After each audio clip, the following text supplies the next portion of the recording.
हाय दोस्तों, इस वीडियो को देख रहे छोटे बड़े सभी प्रेक्षकों को हमारी तरफ से एक विज्ञप्ति है। ये सिर्फ एक कहानी मात्र है। इसमें दिखाए जाने वाले या बताए जाने वाले सभी भूत मंत्र तंत्र कपोल कल्पित है। हमारे निज जीवन में भूत होते हैं, इस बात की पुष्टि करना हमारा उद्देश्य नहीं है।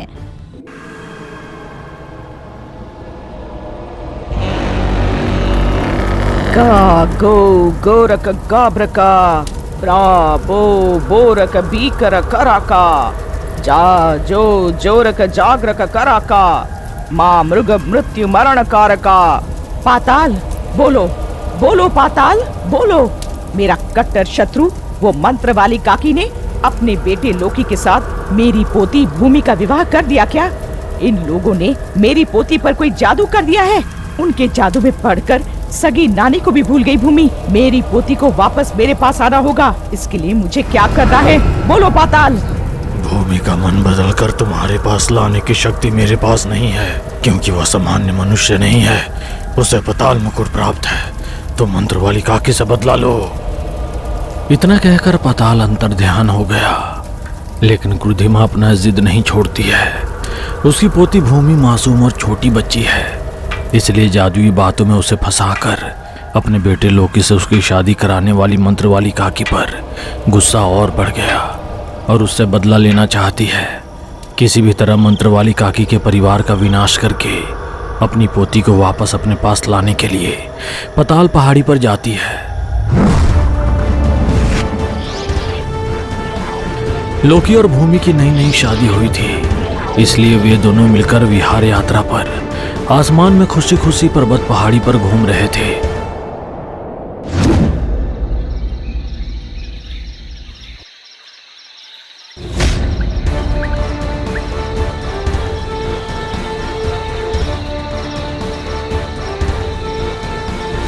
जबकि ऐसा था, वहां क्रुधिमा पाताल क्रूर के लिए पहाड़ियों पर मंत्र पढ़ते हुए घोर जप कर रही थी। गा गो गोरक गाब्रका ब्रा बो बोरक बीकर कराका जा जो जोरक जागरक कराका माँ मृग मृत्यु मरण कारका। इस तरह 13 दिनों तक पाताल के मंत्र का जाप करने के बाद पाताल क्रूर प्रकट हुआ। मुझे बताओ, क्या कोई रास्ता है? मुझे मेरी पोती चाहिए। वो उन सभी को छोड़कर मेरे पास आ जाए, ऐसा कोई मार्ग बताओ। मन बदलने का कोई तरीका नहीं है क्रुधिमा, लेकिन एक रास्ता है। यदि तुम ऐसा करोगी तो तुम्हारी पोती तुम्हारी बात सुनेगी, लेकिन इसके लिए किसी को बलि बनाना होगा। क्या है वो? एक नहीं, मैं अपनी पोती के लिए चाहे 100 लोगों की भी बलि चढ़ाऊंगी। क्या करना है मुझे बताओ पाताल क्रूर। माया वेदन तंत्र। उस मायावी वेदन तंत्र को कैसे करना है, इसके बारे में विस्तार से बताने के बाद पाताल क्रूर अंतर ध्यान हो गया। इस झटके से मेरी पोती मेरे पास आ जाएगी। जैसे ही भूमि मेरे पास आएगी, मंत्र वाली काकी का अंत निश्चित है। सावधान रहना मंत्र वाली काकी, सावधान। ऐसा कहकर मायावी वेदन तंत्र करने के लिए सभी आवश्यक व्यवस्था करने के लिए खुशी खुशी अपनी गुफा के लिए रवाना हो गई।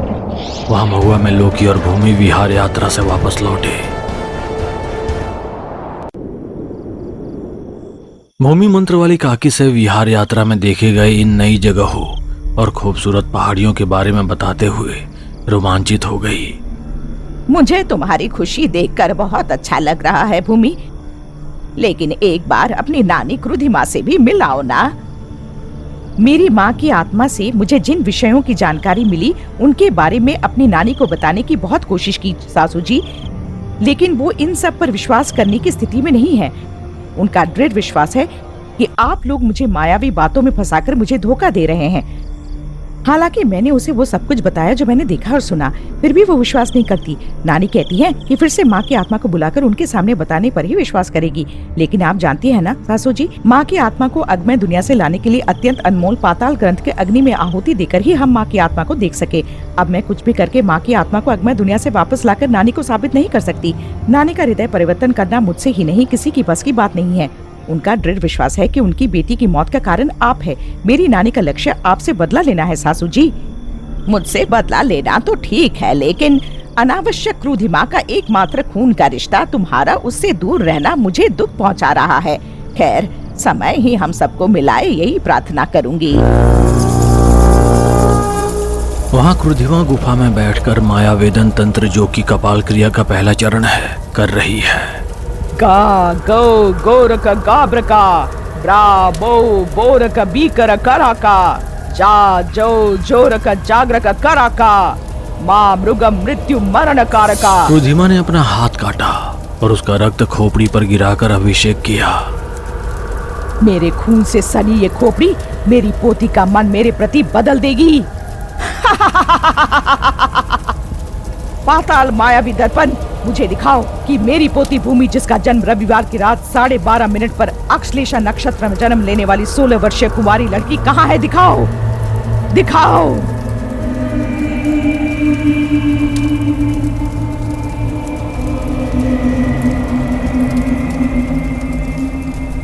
क्रुधिमा मंत्र का जाप करके गुलाम प्रेतात्माओं को बुलाती है। यहाँ से 48 मील दूर चंद्रपुर जाओ। मेरे खून से सनी इस सुअर की खोपड़ी को सबसे छिपाकर उस गांव के चौपाल के बीच में 3 फीट का गड्ढा खोदकर गाड़ देना। बाकी मैं संभाल लूंगी।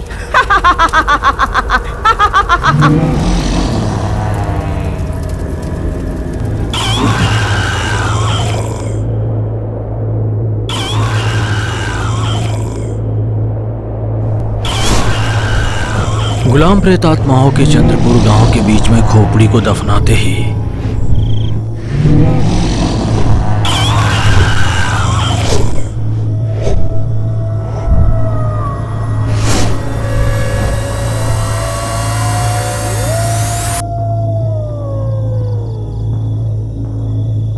घर में सो रही रागिनी जाग गई।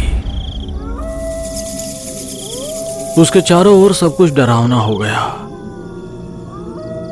उसे लगा जैसे सियार कहीं चिल्ला रहे थे।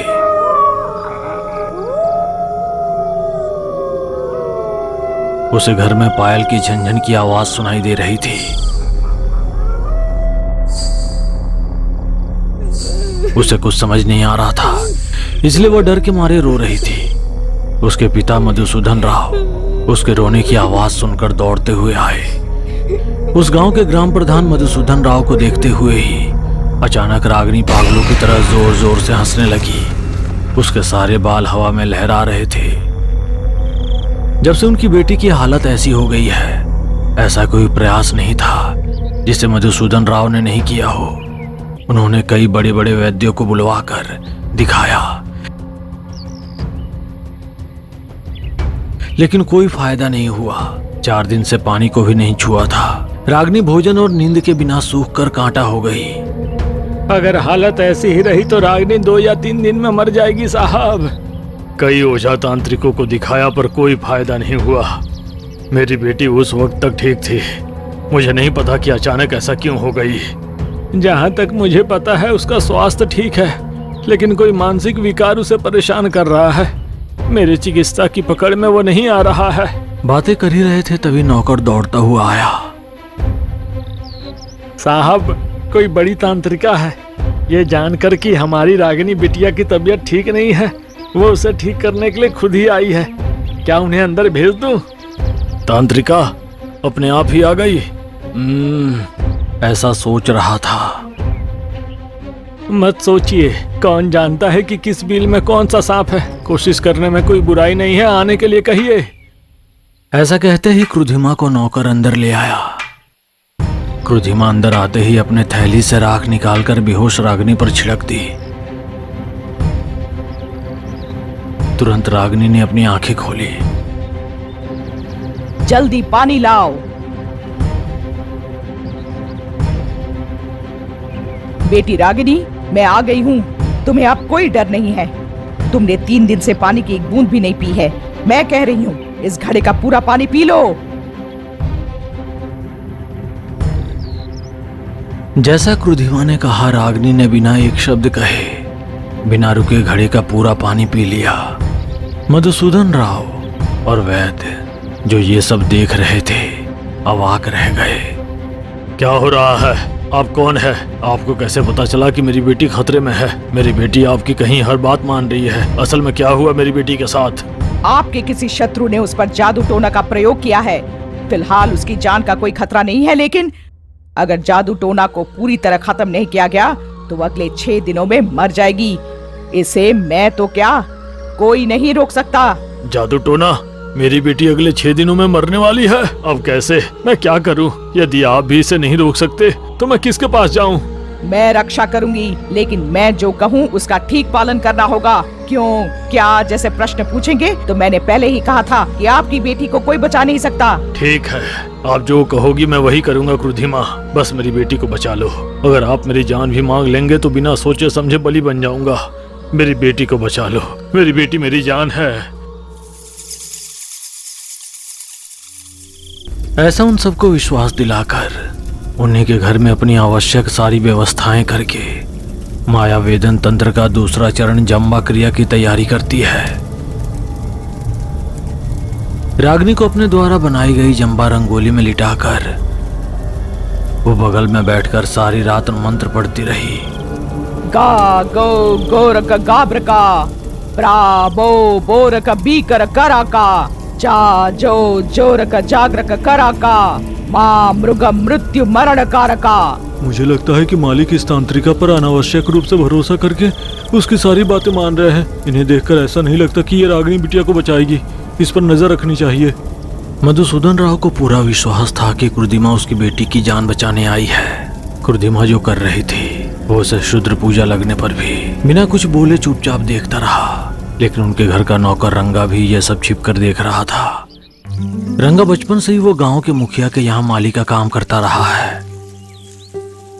बचपन से ही वो रागिनी के साथ खेलता रहा है। लेकिन रंगा को रागिनी बहुत पसंद है। जब से रागिनी खतरे में थी तब से रंगा रागिनी पर छिपकर नजर रख रहा था। रंगा रागिनी को बचाने के लिए जो कुछ भी कर सकता था वो करने के लिए बेताब था। जबकि ऐसा था, चंद्रपुर से बहुत दूर कमलापुर नामक एक गांव है। उस गांव में शिरीषा और सुकुमार नाम के 2 पति पत्नी रहते हैं। वे दोनों एक दूसरे से बहुत प्यार करते हैं। शादी के 10 साल बाद भी उनकी कोई संतान ना होने के कारण किसी संत के कहने पर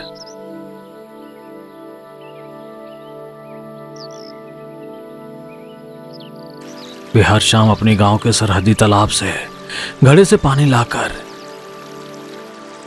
उस पानी से गाय को नहलाते हैं, पेट भर हरी घास खिलाते हैं और उसी घड़े में गाय का दूध निकालकर सिर पर घड़ा रखकर घर जाकर दूध का थोड़ा खीर बनाकर भगवान को नैवेद्य अर्पण करके बचे हुए दूध से पति पत्नी दूध चावल खाकर सो जाते हैं। इस तरह नित्य प्रतिदिन 6 सप्ताह तक नियमित रूप से ऐसा करेंगे तो उन्हें संतान की प्राप्ति होगी। ऐसे एक साधु के कहने पर वे इसे हर दिन कर रहे हैं। वहां चंद्रपुर में दूसरा चरण भी क्रुधिमा पूरा कर लेती है और अब तीसरा चरण स्पर्श क्रिया बचा है। मधुसूदन राव, कल स्पर्श क्रिया की व्यवस्था करें। इस क्रिया से रागिनी पर जिसने जादू टोना किया है, रागिनी उसे ढूंढते हुए जाकर उसे मार डालेगी। जैसे ही रागिनी का स्पर्श उन पर पड़ेगा उनकी मृत्यु निश्चित है। कल स्पर्श क्रिया पूरा होने के बाद किसी भी हालत में रागिनी को कोई नहीं छुएगा। अगर छुआ तो बहुत खतरा होगा। इस बारे में कल गांव में ढिंढोरा पिटवाइए। ठीक है कहकर अगले दिन ग्राम प्रधान ने गांव में ढिंढोरा पिटवाया। सुनिए, सब सुनिए, आज शाम किसी को भी गांव में घूमने की इजाजत नहीं है। गांव के मुखिया की बेटी रागिनी मालकिन अकेले ही गांव के सरहद पार जाएगी। उसे इस तरह गुजरते देखना गांव के लिए अशुभ होगा। इसीलिए किसी को भी शाम के बाद गांव के बाहर घूमने की इजाजत नहीं है। प्राहुशार। अगले दिन शाम को स्पर्श क्रिया के लिए क्रुधिमा सभी आवश्यक व्यवस्थाएं करती है। रंगोली में भूमि के इस्तेमाल किए गए बचपन के कपड़े रखकर सर्पस्य विलय जागृतम करम सर्पसा सी वाशी ब्रह्मार्म सर्पसा सी वाशी। स्पर्श क्रिया मंत्र का जाप करने पर गांव के बीच में दफनाई हुई सुअर की खोपड़ी अपने आप मिट्टी को फाड़ते हुए हवा में उठी। उसके ऊपर की मिट्टी को फाड़ते हुए हवा में फट गई और एक काली आकृति उसमें से आई।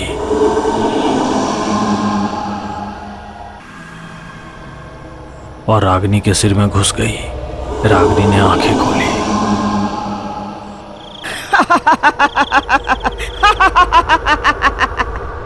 बहुत अंधेरा हो गया था। गांव के मुखिया के ढिंढोरा के कारण गांव में कोई नहीं था। सुनसान सड़कों पर रागिनी रंगोली से उठी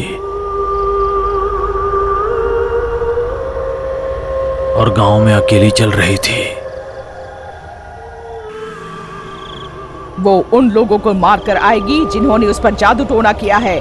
आप लोग मत घबराइए, कोई भी उसके पीछे मत जाइए। इतना बताकर क्रुधिमा वहां से चली गई।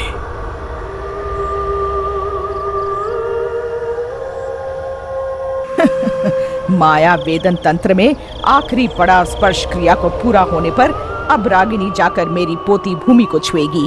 जैसे ही वो भूमि को छुएगी, उसका मन और बुद्धि मेरे वश में हो जाएंगे। फिर मेरी पोती मेरी बात मानेगी, भूमि मेरे वश में हो जाएगी। माया वेदन का मतलब वेदन रागिनी को, माया भूमि को। ये एक तरह का वशीकरण है। रागिनी वही तड़प तड़प कर खून उगल कर मर जाएगी। उसे आह्वान करने वाला सुअर प्रेत उसे पीड़ा देकर मार डालेगी। जो होगा होने दो। मेरी पोती मेरे पास आ जाएगी। इसके लिए रागिनी बलि बन जाएगी। ऐसा सोचते हुए अपनी गुफा में जा रही थी, लेकिन रंगा को क्रुधिमा पर शुरू से ही शक था। इसलिए वो साई की तरह उसका पीछा कर रहा था। वो जो भी पूजा कर रही थी छिपकर देख रहा था। इस तरह सीमा पार कर जंगल के रास्ते से अकेली जा रही रागिनी का पीछा रंगा चुपके कर रहा था।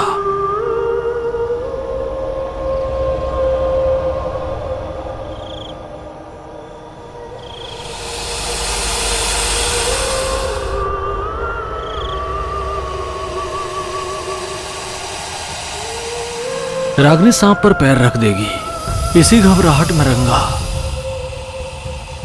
दौड़ते हुए आकर रागिनी के ऊपर हाथ रख देता है, उसे बचा लेता है। रंगा का हाथ पकड़ते ही रागिनी के अंदर मौजूद वो प्रेत उड़ गया। रागिनी बेहोश होकर वहीं गिर पड़ी। उसे उठाकर रंगा घर ले आकर सारी बात बताता है।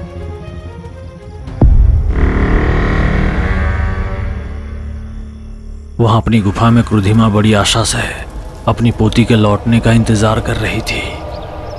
सुबह होने के बाद भी पोती नहीं आई। पाताल मायावी दर्पण दिखाओ, मुझे दिखाओ कि मेरी पोती कहाँ है। भूमि को दिखाओ। ये क्या, वे तीनों एक साथ खड़े हैं। मेरी पोती उनके साथ हंस रही है। इसका मतलब स्पर्श क्रिया काम नहीं किया क्या? पाताल मायावी दर्पण मुझे दिखाओ कि रागिनी कहाँ है। इसका मतलब है कि मेरा स्पर्श क्रिया विफल हो गया है। रुको, अभी बताती हूँ। यह सोचकर क्रुधिमा गुस्से में वहां से निकल गई और चंद्रपुर पहुंच गई।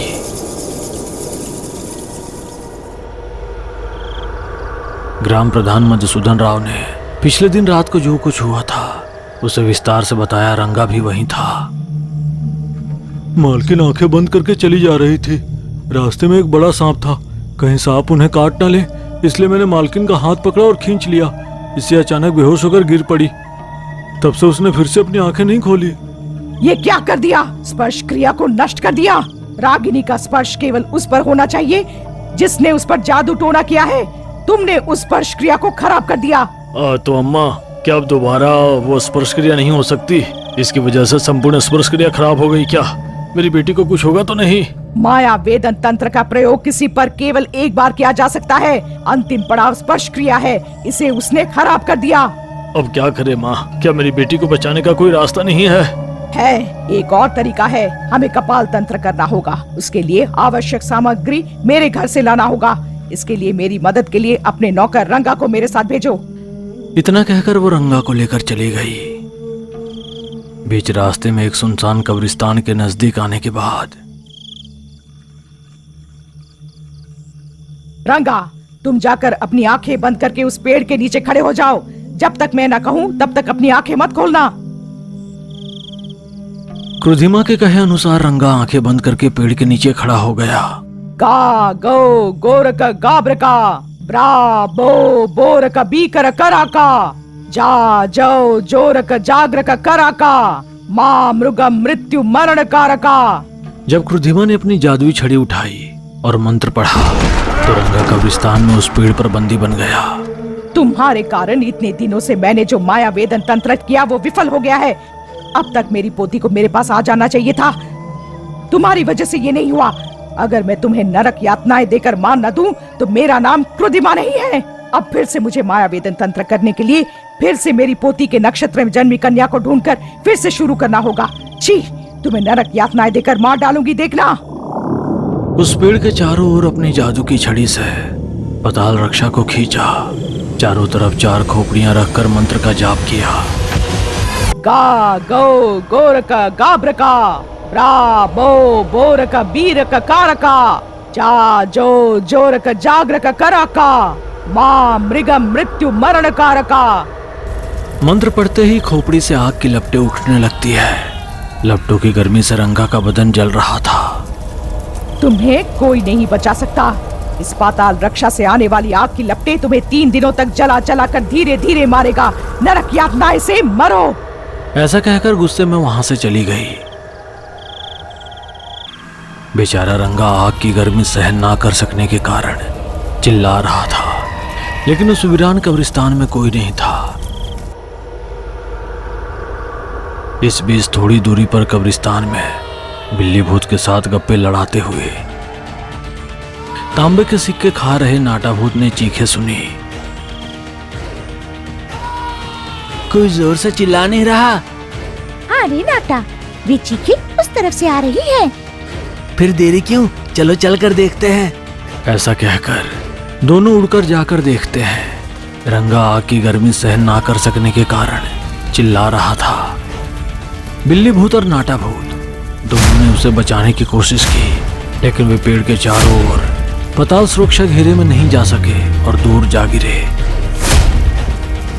आजुम्बा आजुम्बा जम्बरा जम्बा आजुम्बा, चमकते आजुम्बा जम्बरा जम्बा आजुम्बा, आप्रका पाप्रका हा फट स्वाहा, फटाफट स्वाहा। बंग बगिनी बगूते बग बजीरे, हम हिरनी कित्ते किदा कजीरे, उड़ते मिड़ते बुम बुस स्वाहा, उड़ते मिड़ते हम हुस स्वाहा।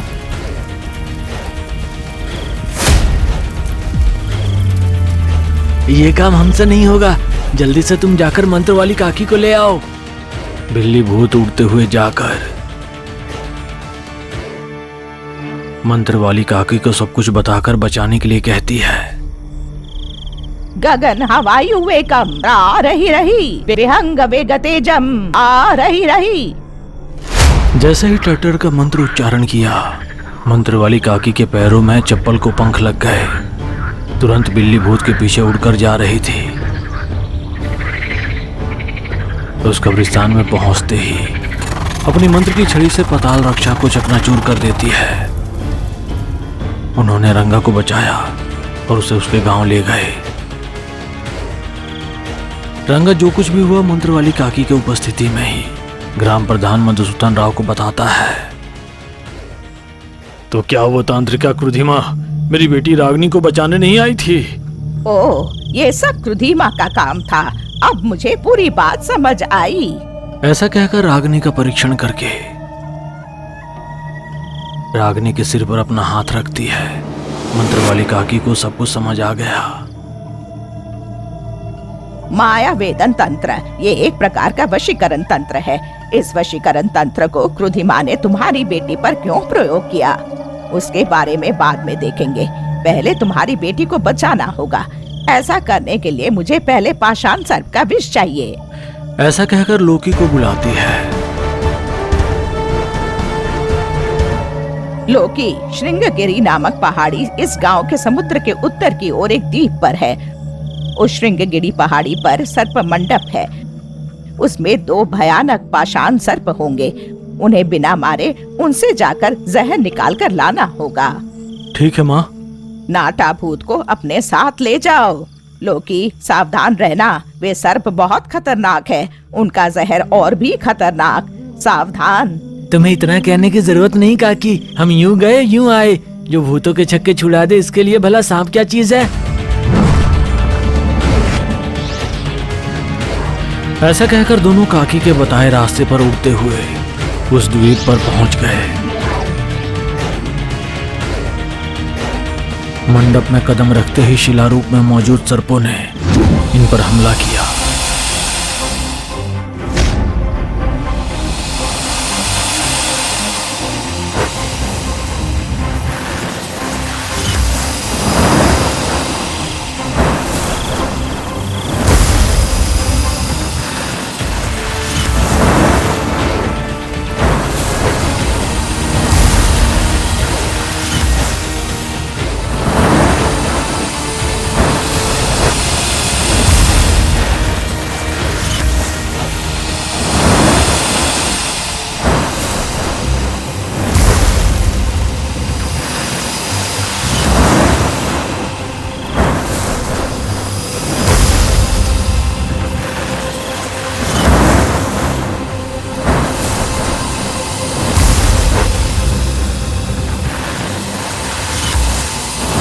लोकी और नाटा भूत के झटके से दोनों सांपों के अकल ठिकाने पर आ गए। जैसे ही दोनों सांप एक दूसरे से लिपटे वे एक बड़ी और भयानक सांप में बदल गए।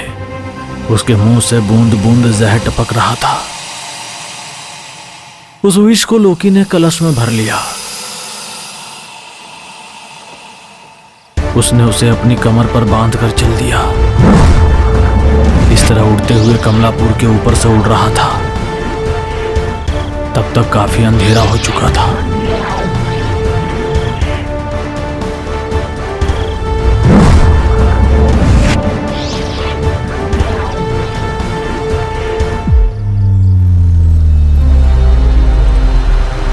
कलश में विष की एक बूंद झलका। कमलापुर में गाय का दूध निकालकर घड़े को सिर पर रखकर घर जाते श्री के सिर पर स्थित घड़े में विष का बूंद गिरा।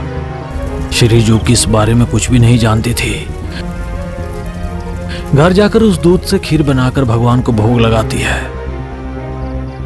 बचा हुआ दूध उबालकर चावल में डालकर खाने के लिए बैठते हैं। उस साधु के कहे अनुसार ये आखिरी सप्ताह है। इस सप्ताह हम जो व्रत कर रहे हैं वो पूरा हो जाएगा। जैसा कि उन्होंने कहा था हमें संतान की प्राप्ति होगी। हाँ जी।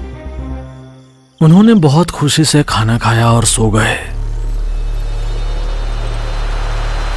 लेकिन उसमें एक खतरनाक सांप के जहर के कारण उन दोनों का शरीर नींद में ही काला पड़ गया और उनकी मृत्यु हो गई। लोकी द्वारा लाए गए सर्व विष से काकी माया वेदन तंत्र का प्रतिकारक तंत्र करके उस जहर को रागनी के पैरों पर लगाते ही रागनी को आवाहन किया भूत बाहर आ गया।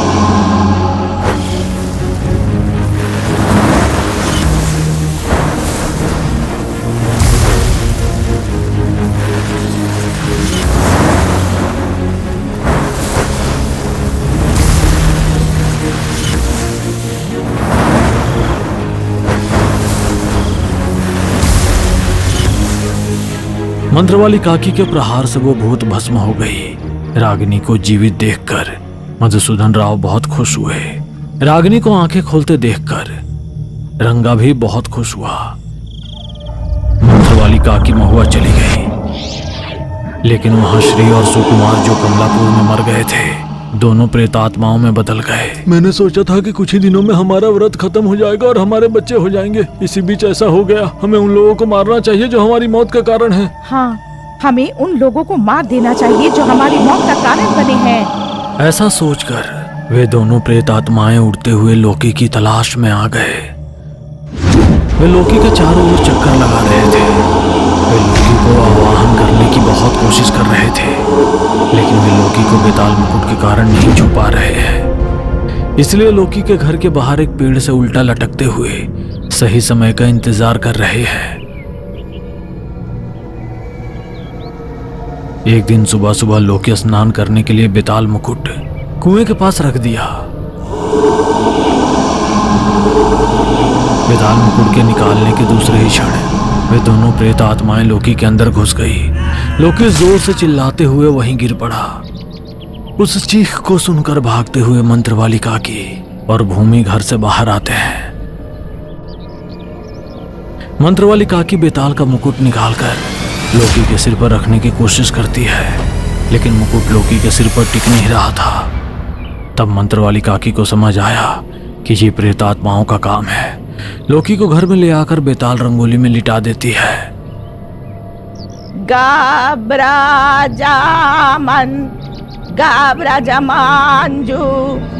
मंत्र पढ़कर लोकी के अंदर की प्रेत आत्माओं को बाहर निकालती है मंत्र वाली काकी। इस मंत्र वाली काकी के सामने ही तुम्हारा खेल। तुम जैसे प्रेत आत्मा को भस्म करने के लिए मेरी चुटकियों का काम है। बताओ कौन हो तुम?